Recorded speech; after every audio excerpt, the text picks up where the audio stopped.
როგორი კარგი და ნათელი ჭიქა გაქვს შვილო ნათია გენაცვალე. აი შავცხენზე ხარ ამხედრებული, შენზე ხარ. გაცვია ლაკის ტრუსიკი.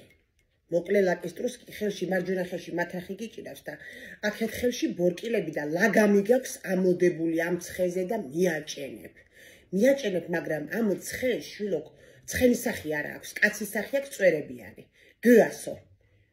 გიორგი. ხო, გიორგის მიაჭერებ, თან ურტყავდა, გიორგის დოლარებს ისვრის.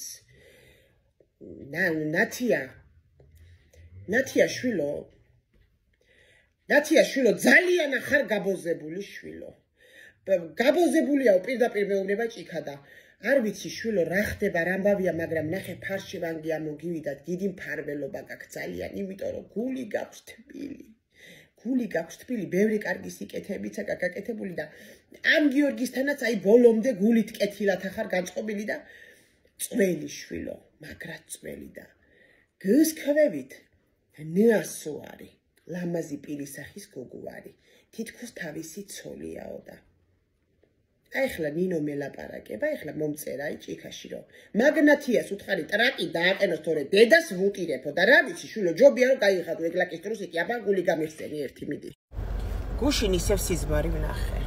თეთრებში ჩაცმული საშუალო სიმაღლის კაცი გამომეცხადა და მეკითხება რატო ხარო დადარდიანებული თათიო და აბა როგორ არ უნდა ვიყო მეთქი დადარდიანებული, ეგი ავოკადო 25 ლარი გახდა კილომეთქი და თავზე ხელი დამადო, გადამისვა თბილად და მითხრა რომ ნუ ნერვიულობ შვილო, ეს ყველაფერი თქვენთვის კეთდებაო. ამის ფასი რო დავწიოთო, მერე ევროპული და ამერიკული ხილი მოგინდებათო. ამოიღო ჯიბიდან გოლდენ ვაშლი და გამომიწოდა. მეტის ღირსები არა ხართ, ეს მირთვი უფრო გემრიელიაო და გაქრა. რას უნდა ნიშნავდეს არ ვიცი ხალხო, ან ვინ იყო ის კეთილი ადამიანი. აი რო გეძინება ეხლა, რატო არ იძინებ ტიმი? მერე სკოლაში ვეღარ მიდიხარ და აგვიანებ.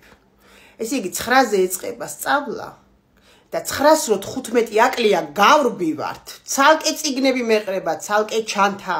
აბა ტიმი დროზე კბილები გაიხეხე, აბა პირი დაიბანე. მერე დაგვიანებისას ვიხდი თითო წუთით თითო ლარი. ამას რა ენაგვლება? საუზმე ამან არიცის, 5 ლარი უნდა გაატანო სკოლაში, იმიტომ რომ ბუფეტში იყიროს რაღაცეები. გათავხედებულია, იცი? ხო, შენ გეუბნები, ბებო, შენ გეუბნები. ეს ძალიან ამყავს რა. ჩემი ბრალია, რომ ეს მივაჩვეთო. მე ორი შვილი ისე გავზარდე, რომ ისინი 8-ზე უკვე ფეხზე იდგნენ. რომელი საათია? პირველი 20 წუთია და ბავშვს არ სცინავს. აბა დროზე დავიბანეთ ტრაკუნები და წავედით, ხვალ სკოლა გვაქვს. წავედით, всё, მორჩა.